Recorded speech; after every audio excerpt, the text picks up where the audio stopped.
Hi guys, welcome back to my YouTube channel. ඔන්න අද ඔයගොල්ලෝ ගොඩක් දෙනෙක් ඉල්ලපු වීඩියෝ එකක් තමයි අරන් ආවේ. ඔයගොල්ලන්ට ඒ ලෙවල් වලට තව තියෙන්නේ දවස් 45ක් නැත්නම් ඒ වගේ පොඩි කාලයක්නේ තියෙන්නේ. ඒ කියන්නේ අගෝස්තු මාස 4 ගත්තොත්. ඉතින් මං හිතුවා ඔයගොල්ලෝ මේ ඒ ලෙවල් වලට යන්න කලින් මොනවාද අනිවාර්යයෙන්ම කරන්න ඕනි කියලා ඔයගොල්ලන්ට කියන්න. මේ දවස් 45 ඔයගොල්ලෝගේ රිසල්ට් එක අකුරකින් දෙකකින් සමහරවිට ඔයගොල්ලන් කැපැසිටි එක අනුව ඔයගොල්ලෝ හිතනවට වඩා හොඳ රිසල්ට් එකකට යන්න පුළුවන්. ඒකට ඔයගොල්ලෝ මේ කියන විදිහට වැඩ ටික කරගෙන යන්න ඕනේ. මුලින්ම කියනවා නම් ඔයගොල්ලෝ බය වෙන්න එපා. එක විෂයයක සති දෙකක් වලට වඩා තියෙනවා. සති දෙකක් කියන්නේ විෂයයක රිසල්ට් එක වෙනස් කරන්න හොඳටම ඇති කාලය. සමහර වෙලාවට ඔයා අමාරු සබ්ජෙක්ට් එකට වැඩි කාලයක් දෙන්න. එතකොට ඔයාලට වැඩිපුර වෙලාව හම්බ වෙනවා.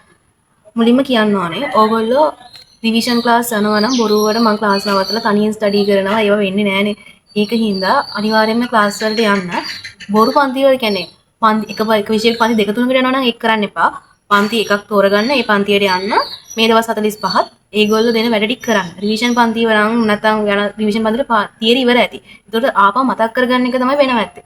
ඒක හොඳයි. ඒ ටික මතක් කරගන්න එක උදේට ඔයා ගෙදර ඇවිල්ලා කරන්න ඕනේ නැහනේ. එතනදී පන්තියේ සර් කියන දේ හොඳට අහන් ඉඳලා එතනදී මේක ඉවරයක් කරන්න. හෝම්වර්ක් දෙනවා නම් ඉන්ටර්වල් එකේ කරන්න. සර් මොන හරි වෙන වැඩක් දෙන වෙලාව වෙන කතා කරන වෙලාවල් අරගෙන ඒ වැඩ ටික ඉවර කරන්න. කොහොම හරි ක්ලාස් එකේ වැඩේ ඉවර කරන්න. බැරි වෙලාවත් ඉවර කරන්න බැරි වුණොත් ගෙදර ඇවිල්ලා පැයක් දෙකක් අතරේ වැඩේ ඉවර කරන්න. ඒක තමයි පළවෙනිම දේ. ඊළඟට අනිවාර්යයෙන්ම විෂයන් තුනටම රිවිෂන් පන්ති කියන්නේ නැති අය වුණත් දැන් කවර් වෙලා තියෙන අය වුණත් ඔක්කොම අය පේපර් ක්ලාස් තුනකට යන්න ඕනේ. මේ පේපර් ක්ලාස් තුන අනිවාර්යයෙන්ම විභාගයේ ස්ටෑන්ඩඩ් එකට වඩා ගොඩාක් අමාරු වෙන්නෙත් නැති, ගොඩාක් ලේසි වෙන්නෙත් නැති විභාග ස්ටෑන්ඩඩ් එකට වඩා චුට්ටක් උඩින් තියෙන පේපර් ක්ලාස් තුනක් වෙනවා නම් හොඳයි. ඒකින්ද මේ පේපර් ක්ලාස් තුන තෝරගෙන ඒක අනිවාර්යයෙන්ම හැමදාම යන්න. යන්න කලින් මතක තියාගන්න. ඔයා මේ ලියන්නේ A level paper එක කියලා හිතාගෙන හැම පේපරෙම ලියන්න ඕනේ. ඒ කියන්නේ ඔයා පේපර් එකට යන්න කලින් සූදානමක් ඇතුව යන්න ඕනේ. නැත්නම් බොරුවට ගිහිල්ලා පේපර් එක ලියලා ආවා හරි කියලා ඉඳලා හරියන්නේ නැහැ. පේපරේ ලියන්න ඔයා සූදානම් වෙලා යන්න ඕනේ. ලියද්දිත් මම මේ ලියන්නේ A level paper මගේ මිස්ටේක් වෙන්න බෑ කියලා හිතලා තමයි ඔයා ලියන්න ඕනේ. ඊළඟට පේපර් ක්ලාස් එක අනිවාර්යයෙන්ම වැදගත් කොටස තමයි ඩිස්කෂන් එක. ඔයා පේපර් එක ගිහින් ලිව්වත් වැඩක් නැහැ, නොලිව්වත් වැඩක් නැහැ. පේපර් ඩිස්කෂන් එකට ගියේ නැත්නම්. ඒ කියන්නේ මම අදහස් කරනවාට බැරිලා හිතනකො අසනීප වෙලා හරි කොහොම හරි පේපර් ලියන්න බැරි වුණා කියලා. එහෙනම් අනිවාර්යයෙන්ම හිස් පේපරේ අරගෙන හරි පේපර් ඩිස්කෂන් එකට යන්න. මොකද පේපර් ඩිස්කෂන් එකක්වත් මග අරින්න එපා. ගොඩක් වෙලාවට සර්ලා මේ දවස්වල පේපර් ඩිස්කෂන් වලදී කියන්නේ මේ සැරේ පේපර් එකට එන්න පුළුවන් දේවල් ගෙස් කරන ඒවා, ඒ වගේම අදාළ අවශ්‍යම පොයින්ට්ස් ඔයගොල්ලන්ට කියනවා. ඉතින් ඒව අනිවාර්යයෙන්ම නෝට් ඩවුන් කරගන්න. සමහර වෙලාවට ඔයගොල්ලෝ වර්ධින ඒවා සමහර හරි කියවුණොත් ඔයගොල්ලෝ හදන ක්‍රමයෙන් නෙමෙයි සර් හදන්නේ. ඒකට ඩිස්කෂන් එකේ තමයි ඒක දැනගන්නේ. සමහර ලේසි ක්‍රමයකට නෙමෙයි සර් හදන්නේ. ඉතින් ඒකින්ද අනිවාර්යයෙන් පේපර් ඩිස්කෂන් වලට යන්න. ඒක තමයි අනිවාර්යයෙන්ම කරන්න ඕනේ. ඊට පස්සේ ඒ ටික ඕගොල්ලෝ වෙනම කරගන්න ගමන් හැම ළමයෙක්ම පාස් පේපර්ස් කරන්න ගන්න ඕනේ. ගොඩක් අය මං හිතනවා මගේ channel එකේ ඉන්නේ physics chemistry bio කරන අය කියලා. අනිත් විෂයන් කරන අය වලට උනත් මේකෙන් ගොඩක් දේවල් ගන්න පුළුවන් වෙයි. ඔය මං උදාහරණයක් වශයෙන් ගත්තොත් physics chemistry වගේ විෂයන් වල ඕගොල්ලන්ට MCQ කරලම තමයි හදාගන්න පුළුවන්. හැබැයි දැන් MCQ ලියලා විවරණ ලියලා ඒව කරන්න වෙලාවක් නැහැ. ඒකින් උඩ කරන්න තියෙන්නේ හිතන්නකෝ අවුරුදු 10ක් කියලා අවුරුදු 10ක පාස් පේපර්ස් අරගෙන MCQ අරගෙන කරන්න. සමහර වෙලාවට ඔයාලට පේපර් එක ගත්තාම හැම MCQ එකම කරන්න බැරි වෙයි.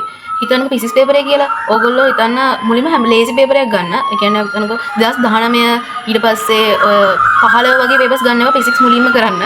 මේ සාමාන්‍ය ටිකක් 2000 අපි හිතමු අවුරුදු 10ක් කරනවා කියලා. එහෙනම් 2016 ඒ වගේ ඉඳන් පටන් අරගෙන 2016 පේපර් එක ගන්න. ඔයාලට පුළුවන් ප්‍රශ්න ටික කරගෙන යන්න. බැරි ඒවා තියතිය කරගෙන යන්න. පැය දෙකකට වඩා කොහොමත්ම ගන්න එපා. ඔයාලට බැරි ප්‍රශ්නත් කියවන්නේ පැය දෙක තුලද. පැය දෙක තුලද ඔයාලට පුළුවන් ප්‍රශ්න පරිපාලනයක් කරන්න. බැරි ප්‍රශ්නත් කියවලා ඒ ප්‍රශ්න ෆැමිලියර් කරගන්න ඔයාලට. එතකොට ඔයාලට පුළුවන්, ඒ කියන්නේ ප්‍රශ්නේ ඔයාලට ආයි බලද්දී ඒ ප්‍රශ්නේ මතක් වෙන ගානට ඒ ප්‍රශ්නේ කියවලා තියාගන්න ඒකත් වටිනවා. අඩුම තරම ඔයාලට ප්‍රශ්න 50 එකක්වත් කරන්න බැහැ. ප්‍රශ්න 50 පැය දෙක තුලද කියවන්න. ඒ විදිහට මුලින්ම එක පෙපරයක් කරන්. ඊට පස්සේ වර්ධින ප්‍රශ්න තියෙනවානේ. වර්ධින ප්‍රශ්න අනිවාර්යයෙන්ම විවරණ කියවන්න. වෙලාව තිබුණොත් විවරණ ලියා ගන්න. ෆිසික්ස් කෙමිස්ට්‍රි වගේ විෂයන් වල වර්ධින ප්‍රශ්න විවරණ ලියා ගන්න එක වටිනවා. ඊට පස්සේ ගතොත් එහෙම ඔයගොල්ලන්ට තව ඒක තමයි එක ක්‍රමයක්. ෆිසික්ස් වලට තමයි ගොඩක් මේ ක්‍රමය හරියන්නේ. කෙමිස්ට්‍රි වලට තව ක්‍රමයක් තියෙනවා. MCQ කරද්දී ඕගොල්ලන්ට දන්නවනේ පළවෙනි ප්‍රශ්න 10 වෙනම විදියක්. 11 ඉඳන් 20 වෙනවා තවත් විදියක්. 20 ඉඳන් 30 වෙනවා විදියක්. එහෙම විදි කිහිපයකටනේ තියෙන්නේ කෙමිස්ට්‍රි ප්‍රශ්න. ඒ කියන්නේ උදාහරණයක් වශයෙන් ගත්තොත් 50 40 ඉඳන් 50 වෙනකන් තියෙන ප්‍රශ්න තියෙන නිකන් හරි වැරදි තෝරන්න වගේනේ. ඒ කියන්නේ හරි වාක්‍ය දෙකක් තියෙනවා. එහෙම ඒ කියන්නේ පැටර්න් එකක් තියෙන්නේ. එතකොට ඔයාලට කරන්න තියෙන්නේ ආපස්සට අවුරුදු 10ක් අරගෙන ඒ කියන්නේ හිතන්න 2016 ඉඳන් 2025 වෙනවා කියලා. එතකොට ආයේ අවුරුදු 10ම පළවෙනි ප්‍රශ්න 10 කරගෙන යනවා. ඒ කියන්නේ 2016 පළවෙනි ප්‍රශ්න 10 කරා ඊට පස්සේ 17 පළවෙනි ප්‍රශ්න 10 කරා. ඒ විදිහට පළවෙනි ප්‍රශ්න 10 හැම පේපරෙම කරගෙන කරගෙන යනවා. ඒතකොට පළවෙනි ප්‍රශ්න 10 හොඳට පුළුවන් වෙනවා. ගොඩක් වෙලාවට මේ පළවෙනි ප්‍රශ්න 10 අහන්න මේ එකම වගේ ප්‍රශ්න. එතකොට ඔයාලට ඒ ටික ප්‍රැක්ටිස් වෙලා තියෙනවා. ඊට පස්සේ ඒ ටික ඉවරනට පස්සේ 11 යනවා 20ට යනවා. ඊට පස්සේ 21 ඉඳන් 30. ඒ විදිහට පේපරෙන් පේපරේ නෙමෙයි ප්‍රශ්න 10න් 10 මුළු පේපර්ස් ඔක්කොම 10 10 කරනවා. එතකොට ඒ ක්‍රමයක් හොඳයි. ඒක ගොඩක් හොඳයි කෙමිස්ට්‍රි වලට. ෆිසික්ස් වලට නම් එහෙම බෙදන්න බැරි හින්දා අර විදිය තමයි හොඳම දේ. ගොඩක් වෙලාවට ෆිසික්ස් අමාරු කෙනෙක් නම් ගොඩක් හොඳයි අඩුම තරමේ දවසකට එක MCQ පේපරයක්වත් කරන්න පුළුවන් නම් වෙලාව තියෙනවා නම් අඩුම දවසක් කර දවසක්වත් ෆිසික්ස් පේපරයක් ගන්න MCQ පේපරයක් ගන්න කරන්න පුළුවන් නම් ඒක ගොඩක් හොඳයි. එහෙම තමයි ෆිසික්ස් කෙමිස්ට්‍රි MCQ හදාගන්නේ. බයෝ වලට MCQ හදාගන්න පුළුවන් තරම් කරන්න. දැන් විවරණ ලියලා ඉන්න වෙලාව නැහැනේ. ඒකින්ද කරන්න තියෙන්නේ ඕගොල්ලන්ට බයෝ පේපරයක් ගත්තා. සාමාන්‍ය බයෝ පේපරයක් ගන්න පැය දෙකක් යන්නේ නැහැ. පැය එකමාරක් උඩරිම ගන්න. අරගෙන කරලා ඒකේ ප්‍රශ්න ප්‍රශ්නයක උත්තර පහක් තියෙනවානේ. ඒ උත්තර පහ හරි උත්තරේ ලකුණු කරලා වැරදි උත්තරේ වැරදි වෙන්නේ නැහැ කියලාත් හිතන්න. සමහරවිට වැරදි උත්තර වැරදි වෙන්නේ නැහැ. ඒයි කියලා දාන්නේ නැහැ. එහෙනම් ආව කරන්න ඕනේ රිසෝස් පොත බලලා හරි නැත්නම් විවරණ පොතක් බලලා හරි ඒ වැරදි උත්තර බලන්න. බයෝ පේපර්ස් නම් ගොඩාක් ආපස්සට කරන්න ඕනේ නැහැ. සිලබස් වල තුන 2019 ඉඳන් 2019 ඉඳන් පාස් වෙලා ඉස්සරහම හොඳටම ඇති. බයෝ වලට පේපර් ක්ලාස් එකට යනවා නම් කොහොමද හොඳයි මම කියවන විෂය කරන පේපර් ක්ලාස් වලට අනිවාර්යෙන් යන්න කියලා. ඒක හින්දා බයෝ පේපර් ක්ලාස් එකට ගිහිල්ලා මේ මොඩල් ප්‍රශ්නලත් ඒ විදිහටම කරන්න ඕනේ. අනිවාර්යෙන්ම ප්‍රශ්නේ හරි උත්තරේ වගේ වැරදි උත්තරේ වැරදි වෙන්නේ නැහැ කියලා හිතන්න. මම කියන්නේ හැම එකම ලියන්න කියලා. ඔයා ඒක හිතින් හිතන්න ඒක ප්‍රොසෙස් කරන්න. ওই විදිහට පාස් පේපර්ස් මොඩල් පේපර්ස් ටික අනිවාර්යෙන්ම කරන්න. ඊළඟට මම ඔයගොල්ලන්ට තව වැදගත් ලස්සන පොයින්ට් එකක් දෙන්න යන්නේ. ඒ කියන්නේ ඕගොල්ලෝ දැන් මේ දවස් 45ක් කරනගෙන යනකොට ඕගොල්ලන්ට ගොඩාක් අමතක වෙන පොයින්ට් වෙන්න පුළුවන්. ඒ වගේම තමයි ඔයගොල්ලෝ වැදගත්ම ඒ කියන්නේ ක්ලාස් එකේදී හරි පේපර් ඩිස්කෂන් වලදී හරි පේපර් ඇල්ලියද්දී හරි විවරණ කියවද්දී හරි ඔයගොල්ලෝ අමතක වෙයි කියලා හිතන පොයින්ට්ස් ඒ වගේ මතක තියාගන්න ඔයගොල්ලෝ හදාගත්ත පොයින්ට්ස් ඒවා ඔක්කොම ලියන්න වෙනම පිටුවසේ පොත් තුනක් ගන්න. පොඩි පොත් තුනක් අරගෙන ඒ පොත් තුනේ ෆිසික්ස් කෙමිස්ට්‍රි කියලා දාගෙන මම කියන්නේ ගොඩාක් ලස්සන කර කර ඉන්න එපා. දවස් ටිකයි තියෙන්නේ ඔයගොල්ලන්ට. ඒකින්ද බයෝ පොතේ අදාළ පොයින්ට්ස් ලියන්න. ඒ කියන්නේ හිතන්නකෝ ඔයාලට මොකක් හරි කරුණක් අමතක වෙයි කියලා හිතන මේ කරුණ නම් මට විභාගයට යන කලින් බලාගත්තොත් හොඳයි කියලා හිතන කරුණක් තියෙනවා ටක් ගාලා ඒක පොතේ ලියා ගන්න ඩිස්කෂන් එකේදී හරි හම්බුනත් එහෙම ෆිසික්ස් පොතේ මේ විදිහට සූත්‍රයක් හරි මොකක් හරි හම්බෙනවා තිබුණාත් ඒ විදිහට පොඩි පිටුවසේ පොත දුන්නා පොඩි පොත් තුනක් වෙන එක ගොඩක් හොඳයි ඊට පස්සේ ඕගොල්ලෝ පේපර් ඩිස්කෂන් වලට පේපර් ක්ලාස් වලට යනවානේ පේපර් ක්ලාස් එකේ මම කිව්වනේ පේපර් එක ලියන්න කලින් ඕගොල්ලෝ යන්නේ A level පේපර් ලියන්න කියලා හිතාගෙන එහෙනම් ඕගොල්ලෝ අනිවාර්යයෙන්ම කරන්න ඕනේ තමයි කරන්න ඕන දේ තමයි A level paper එකට යන්න කලින් ඒ පොත් තුන බලන්න. ඒ වගේම paper class එකේ ඒ paper එක ලියන්න කලින් ඒ පොත් තුන බලන්න ඕනේ. ඒ කියන්නේ paper එකට යන්න කලින් physics පොත බලා ගන්නවා. bio paper එකට යන්න කලින් bio පොත බලා ගන්නවා. ඒ විදිහට බලාගත්තාම ඔයගොල්ලන්ට අමතක වෙන නිතර අමතක වෙන points ඔයගොල්ලෝ පොතේ ලියලා තියෙන්නේ. ඒ වගේම වැදගත් points. සමහර වෙලාවට දැන් හිතන්න ගිය සතියේ discussion එක ඔයගොල්ලෝ බලුවා කියලා. ගිය සතියේ discussion එකේදී ඔයගොල්ලන්ට අහුවෙන වැරදිච්ච සහ ඔයගොල්ලන්ට අමතක වෙන points ඒ පොතේ ලියලා තියාගත්තාම ඊළඟ paper එකේදී ඒක ඇහුවොත් එහෙම ඔයගොල්ලන්ට ටක් ගාලා මතක් කරගන්න. මොකද ඔයගොල්ලෝ paper එක ලියන්න කලින් අර පොත බලලානේ යන්නේ. ඒකින්ද ඒ විදිහට කරන්න. ඊළඟට ඕගොල්ලෝ පේපර් ක්ලාස් එකේදී මම කියවනේ ඔයගොල්ලෝගේ විවරණ ලියා ගන්න කියලා. ඒ කියන්නේ සර් කියද්දිම ලියා ගන්න. නැතුව වෙනම වෙලාවක් තියාගන්න එපා. හැම එකටම විවරණ ලියාගෙන ඉඳන් කරන්නත් එපා. ඔයගොල්ලෝ දන්න දේවල් විතර ලියන්න. ඒ ලියාගත්ත ටික අනිවාර්යයෙන්ම ඊළඟ දවසේ පේපර් ක්ලාස් එකට යන කලින් පේපරේ යන්න කලින් බලාගෙන යන්න. ඊළඟට ෆිසික්ස් වල දැන් අපි එසේ පේපර්ස් ගැන කතා කරමු. ෆිසික්ස් වල එසේ පේපර්ස් ගත්තොත් එහෙම ඔයගොල්ලෝ එසේ ප්‍රශ්න කොට දාගන්න. හිතන්නකෝ ඔයගොල්ලන්ට මුලින්ම ගොඩක් අය තෝරගන්න ප්‍රශ්නේ දෝලන ආලෝකයේ ප්‍රශ්නේ කියලා. එහෙනම් ඔයා පාස් පේපර්ස් 10ක් කරගෙන ඒ පාස් පේපර්ස් 10ෙම දෝලන ප්‍රශ්නේ හෝ ආලෝක ප්‍රශ්නේ කරගෙන යනවා. ඊට පස්සේ ඔයාලට ඒ ප්‍රශ්නේ දෙක තුනක් කරගෙන යනකොට පැටර්න් එක තේරෙනවා. ඊට පස්සේ ඊළඟ ප්‍රශ්නට කරන්න ලේසි. ඒකින්ද ඔයා කරන්න ඕනේ ඒ දෝලන ප්‍රශ්නේ කරගෙන ගිහලා ඒකට ප්‍රශ්න කරලා ඊළඟ ප්‍රශ්නේ. ඒ විදිහට එසේ ප්‍රශ්න ටික කොට දාගන්නවා. ඊළඟට ස්ට්‍රක්චර්ඩ් ගත්තොත් එහෙම ස්ට්‍රක්චර්ඩ් උත් ඒ වගේ හිතන්නකෝ ගොඩක් වෙලාවට එක ඔයා දන්න මොකක් හරි ස්ට්‍රක්චර්ඩ් එකේ තියරිය බලාගත්තා.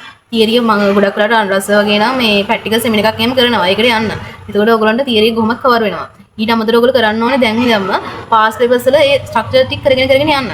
ප්‍රශ්නේ පස්සේ කරන්න ගොඩක් ස්ට්‍රෙස් ගන්න එපා. වෙලාව තියෙන විදිහට කරගෙන යන්න.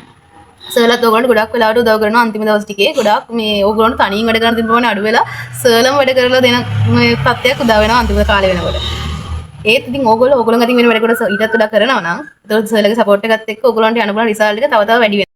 ඊළඟට කෙමිස්ට්‍රි වලට මේ ක්‍රමය හොඳටම හොඳයි.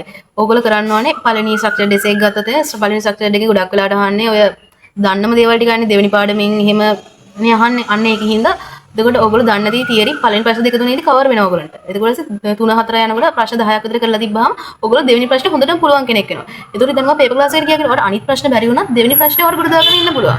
ඒකින් හින්දා ඒක ප්‍රශ්නෙන් ප්‍රශ්න ගොඩ දාගන්න. මේ සතියේ ප්‍රශ්න දෙකක් විතර ගොඩ දාගෙන ඊළඟ ප්‍රශ්නේ තව ප්‍රශ්න දෙකක් ගොඩ දාගන්න. ඒ විදිහට ප්‍රශ්නෙන් ප්‍රශ්න කරාම ඔයගොල්ලන්ට essay papers ටික දැනුම නැති ඉවර කරගන්න පුළුවන්. ගොඩක් ස්ට්‍රෙස් ගන්න එපා. අවුරුදු 10ක් කරනවා කියන එක හිතන්නත් එපා. සමහර වෙලාවට මේ වෙලාවේ ගොඩක් ඉර වෙලා ඉන්න කෙනෙක් වෙන්න පුළුවන්. ඒගොල්ලන්ට අවුරුදු 10ක් කරන්න වෙලා මදි. ඒකෝර ඒගොල්ලෝ කරන්න ඕනේ මුලින් අවුරුදු 5ක් කරන්න. ඒ කියන්නේ 2025 ඉඳන් ආපස්සට 5ක් කරන්න. ඊට පස්සේ වෙලාව තිබුණොත් ඒ ඉතුරු 5 කරන්න. නැතුව අවුරුදු 10ම කරනවා කියලා වෙලාව නැති කෙනෙක් බදාගෙන දඟලන්න එපා. තියරි කවර් වෙලා තියෙන ඒ වගේම වෙලාව තියෙනවා කියලා දන්න කෙනෙක් අනිවාර්යෙන් අවුරුදු 10ක්ම කරන්න. ඒක ගොඩක් හොඳයි. A level පේපරෙන් 50ක ලකුණු ගන්න ඔයාලට පාස් පේපර්ස් ටික හොඳටම ඇති. ඉතුරු ටික තමයි පොලිෂ් කරගන්න ඕනේ පේපර් ක්ලාස් වලින්. ඒ කියන්නේ අනිවාර්යයෙන් පාස් පේපර්ස්. ඊළඟට බයෝ කරන කෙනෙක් නම් අනිවාර්යයෙන්ම දන්නවනේ ගොඩක් අය ලකුණු වල වෙන essay paper එකට කියලා. ඒකින් හින්දා ඔයාලා දැන් essay analyze කරන්න ඕනේ. මෙන්න මේ අවුරුදු pass papers මම ගන්න කිව්වේ ඒකයි. pass papers වල අවුරුදු 10ක essay pattern එක බැලුවම ඔයාලා සමහර වෙලාවට guess කරන්නත් පුළුවන් ඔයාටම මේ අවුරුදු මොන වගේ essay එයිද කියලා. අන්න ඒ වගේ essay ඔයාලා හිතන ඒවා අනිවාර්යයෙන්ම ගොඩක් practice කරන්න. හැබැයි මේ සැරේ නම් පහුගිය අවුරුදු දෙක තුනේ මමත් ෂයි තුනක්ම ලියපු කෙනෙක් හින්දා මම පහුගිය අවුරුදු දෙක තුනේම දන්නවා හිතන විදිහට essay එන්නේ නැහැ. හැබැයි සමහර වෙලාවට ඔය සර්ලා ගෙස් කරන එසේ තියානේ. ඒ ගෙස් කරන එසේ දැන් හිතනවා එක සර් කෙනෙක්ගේ බලාගෙන ගියා කියලා. ඒ සර්ගේ ගෙස් කරන එසේ හයම එන්නේ නැහැ. හැබැයි ඔය හිතන සර්ලා 10 දෙනෙක් විතර ගෙස් කරන එසේ ටික බලාගෙන ගියා කියලා. ඉදිරියට සමහර වෙලාවට ගොඩක් වෙලාවට එසේ හතරම කවර් වෙන විදිහට අවු වෙනවා. ඒක තමයි හොඳම විදිහ එසේ කවර් කරගන්න. එක සර් කෙනෙක් යත්තම යැපෙන්න එපා. ගොඩක් වෙලාවට සමහර වෙලාවට සර්ලා ගෙසින් බැලුවොත් එහෙම එකම එක කියනවා. ඒ සර්ලා ගෙසින් විතරක් බලන්නත් එපා ඒ වගේ. අනිවාර්යෙන් අමාරු වැඩක් සර්ලා ගෙසින් විතරක් බලුවොත් එහෙම ඕගොල්ලන්ට හිතන ඕගොල්ලෝ ගෙස් කරන ඒවාත් අනිවාර්යෙන් හොඳට ප්‍රැක්ටිස් කරලා යන්න. දවසට එසේ එකක් දෙකක් ලියලා හොඳට ප්‍රැක්ටිස් කරලා යන්න. ඒ ටික තමයි මට කියන්න තියෙන්නේ. තව මොනවද ඔයගොල්ලෝ දැනගන්න ඕනේ? අනිවාර්යෙන්ම කලබල වෙන්න එපා. තව දවස් 45ක්, ඒ කියන්නේ සති එක විශේෂ සති දෙකකට වඩා තියෙනවා. පොඩ්ඩක්වත් කලබල වෙන්න එපා. කලබල වුණොත් ඔයගොල්ලෝ මුකුත් කරගන්න බැරි වෙනවා. ඕගොල්ලෝ දැන් ඉන්න මට්ටමේ ඉඳන් අඩියක් හරි ඉස්සරහට යනවා කියලා හිතන්න ඕගොල්ලන්ට තමන් ගැන විශ්වාසය තියාගන්න. ඒ වගේම තමයි තව කියන්න ඕනේ ඔයගොල්ලෝ අනිත් අයත් එක්ක කම්පෙයාර් වෙන්න එපා. මං අරයට වඩා ඉස්සරහින් ඉන්නේ මං අරයට පස්සෙන් ඉන්නේ එකක්වත් වැඩක් නැහැ. ඔයාගේ ගමන යන්න. ඒ වගේම ඔයගොල්ලන්ට මේ දවස්වල වෙන බාහිර දේවල් සියල්ල අමතක කරලා දාන්න සියල්ල අතාරින්න. මේ දවස් 45යි තියෙන කියලා හිතන්න. ෆුල් ફોකස් කරලා මේ දෙයකට විතරක් කැප වෙන්න. එතකොට අනිවාර්යයෙන්ම මේක කරන්න පුළුවන්. ඔයගොල්ලන්ට තව මොන හරි දැනගන්න ඕන නම් පහලින් කමෙන්ට් කරන්න. මම ඒ වගේ හැම එකටම ඔයගොල්ලන්ට උත්තර දෙනවා. මම හිතනවා ඔයගොල්ලන්ට ගොඩාක් ප්‍රශ්න ටික විසඳුම් හම්බෙන්නේ නැති කියලා. තව මේ ඔය සර්ලගේ ස්පෙෂල් මීටින් එහෙම තියෙනවා. ඒවට යන්න. ඒගොල්ලෝ සර්ලා ගොඩාක් ඔයගොල්ලන්ට මේ ගයිඩ් කරනවා මේ අන්තිම දවස් ටික වැඩ කරන්න. දැන් ටික එක රැත් වෙලා තියෙන්නේ. අනේ ඕගොල්ලෝ හොඳටම විභාගෙට මුහුණ දෙන්න කියලා මම ඔයගොල්ලන්ට හැමෝටම විශ් කරනවා. ඕගොල්ලෝ හිතනකට වඩා හොඳ රිසල්ට් එකකට යන්න පුළුවන් වෙනවා. ඒ වගේම කවුරු හරි මේ වෙලාවේ හිතින් වැටිලා ඉන්නවා නම් අනේ ඕගොල්ලෝ අම්මා තාත්තා ගැන හිතන්න. ඕගොල්ලෝ ගැන හිතන්න. ඕගොල්ලෝ වෙච්ච මහන්සියට මේ අන්තිම දවස් 45 අසාධාරණයක් වෙන්න තියන්න එපා. ඕගොල්ලන්ට අමාරුයි කියලා හිතෙයි, අතාරින්න ඕනි කියලා හිතෙයි. කොයි වෙලයකවත් අතාරින්න එපා. ඕගොල්ලන්ට උදව් කරන්න කට්ටිය ගොඩාක් ඉන්නවා. ඒ වගේම බොරුවට මෝඩ තීරණ ගන්න යන්නත් එපා අන්තිම මොහොතේ ස්ට්‍රෙස් වෙලා. ඒ වගේම සමහර අය අහනවා ස්කිප් කරන්නද කියලා. මම කියන්නේ ඔයා ෆස්ට් ෂයි සෙකන්ඩ් ෂයි කෙනෙක් නම් කිසිසේත්ම ස්කිප් කරන්න එපා. තර්ඩ් ෂයි කරන කෙනෙක් නම් ස්කිප් කරන එක ඔයා මත ඩිපෙන්ඩ් වෙනවා. ඒ කියන්නේ ඔයා තීරණයක් ගන්න ඔයාලා තව දවස් හමුනත් ඔයා කරගන්නවද නැත්නම් මේ විදිහටම යන්නේ කියලා ඔයා ඔයාගෙන්ම අහලා බලන්න. ගොඩක් වෙලාවට ස්කිප් කරන එක මෝඩ වැඩක්. ඇත්තම කිව්වොත් මේක ලියලා ඉවරයක් කරන්න. තර්ඩ් ෂයි වුණත්, ෆස්ට් ෂයි වුණත්, සෙකන්ඩ් ෂයි වුණත් මේක ලියලා ඉවරයක් කරන්න. ඊට පස්සේ බලමු මොකද කරන්න කියලා. ඔයාලට තව ෂයි තියෙනවා නම් තව chance එකක් තියෙයි. හැබැයි ඔයාලා දැන් හිතන්න ඕනේ මට මේක තමයි තියෙන එකම chance එක. ෆස්ට් ෂයි වුණත් ඔයා හිතන්න ඕනේ මට තමයි මේක තමයි තියෙන අන්තිම chance එක කියලා. මම මේක මගේ උපරිමය දෙනවා කියලා හිතන්න.